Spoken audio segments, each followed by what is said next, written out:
Well, author Diane Masson is back with us again, and her book is Your Senior Housing Options. It's right here. There you go. And good to see you.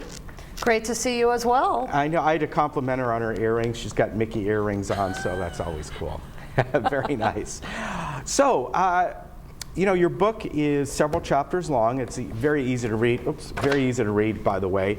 But within the book, there's a lot more dedicated to, you know, planning ahead for your healthcare needs. A couple chapters are about waiting for the healthcare crisis to happen. It's just what people normally do, right? And what your book is primarily about is, like everything, financial, whatever it might be, plan ahead, and you're going to save yourself a lot of grief, right? Exactly. And so through my 19 years of experience, both personally and professionally helping seniors, I've seen a ton of stuff. Right. And to see people in crisis mode at the hospital, where their adult children or their spouses, if they have them, have to put them someplace is awful. I've personally lived through it with my own in-laws, where I had both of them in the hospital at the exact same time. And one of them we had to put in skilled nursing, and the other one we had to put in licensed assisted living for memory care simultaneously. Wow. Okay, and it was not good. So I've lived through a lot, I've seen a lot, and ultimately seniors save themselves a lot of grief if they plan ahead. And what's interesting is if you take another analogy and you look at how kids in high school plan for college. Right. And they go and explore their options, and they go look at all the different choices, because this is the beginning of their life. Right. And so I would hope that seniors would kind of look at, gosh, at some point I'm going to be in a crisis mode, and where do I want to be? Do I want to be in my own home struggling? Do I want to suddenly be in the hospital struggling? Or do I want to put myself in a situation where I have a plan in place that as I age, I'm going to be in a supportive environment, that people are going to be around me and helping me. And what's really interesting, Ken, is that last week I had dinner with a couple, and one of them was 73, and the other one was a little bit later 70s. And I said, what made you decide to move into a continuing care retirement community? You're so young. And they looked at me and they basically said, Diane, I heard that it's better to be 2 years too early than 2 days too late. Interesting. And I thought, that's good. And the other thing they said is that they had learned from me that their home or their view cannot take care of them.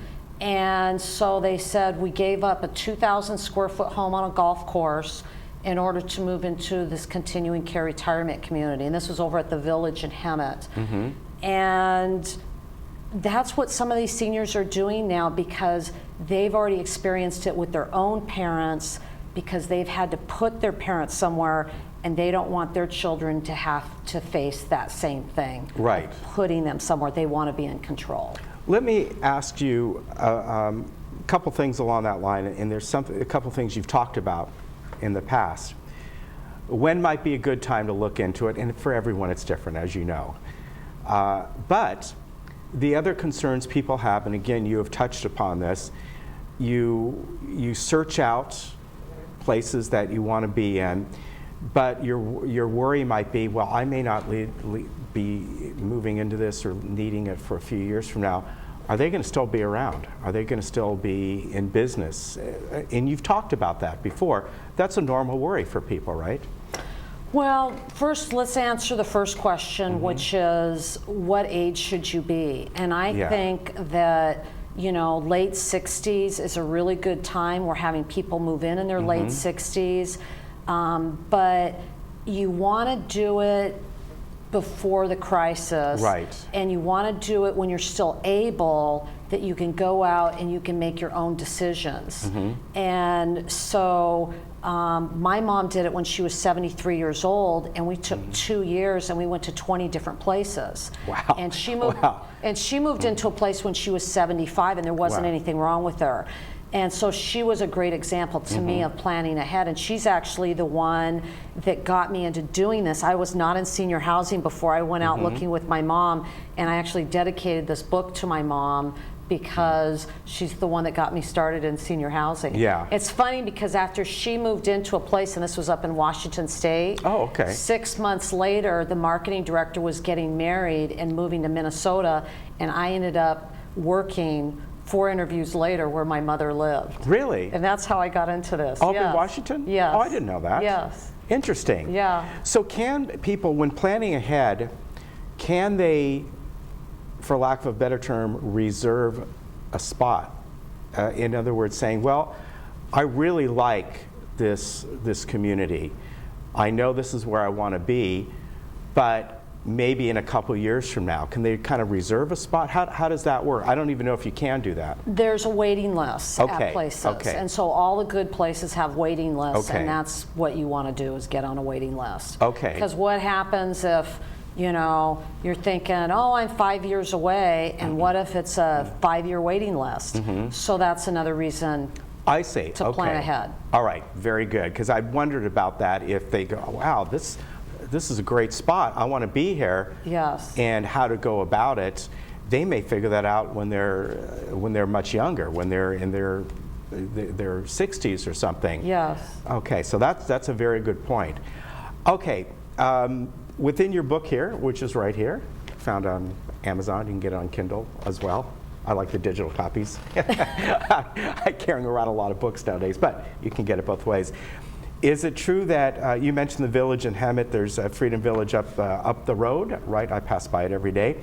They're not even mentioned in the book? They are not mentioned in the book. So I wrote this book on my own time. I wrote it for seniors. It took me 1.5 years to write it. And basically, I wanted it to be something that was available to all seniors on a nationwide basis. That's a third-party perspective on what's really going on out there. What are your real choices? How does it all work? What are all the costs? And it goes through everything. So if somebody reads this book in 4.5 hours, they pretty much know everything they need to know. And the biggest thing is, when you're out there exploring your options, when you walk into a retirement community, how do you know if it's great or it's mediocre?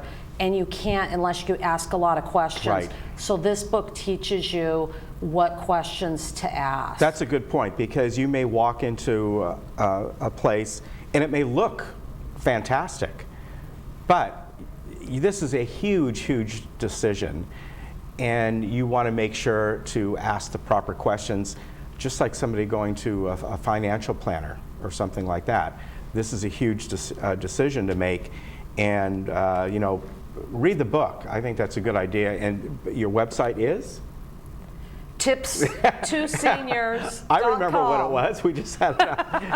Tips2seniors.com. That's right. And from there they can get information, and also a way to order the book as well. Yes, right? and free articles and blog Okay. posts and lots of free information. Fantastic. Always good to see you. The book is Your Senior Housing Options, and as I said, you can find it in all the usual places, and Amazon, of course, and you can download it, and I imagine it's on Nook and things like that.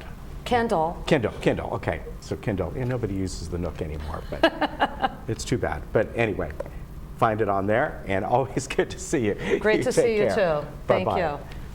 You know, last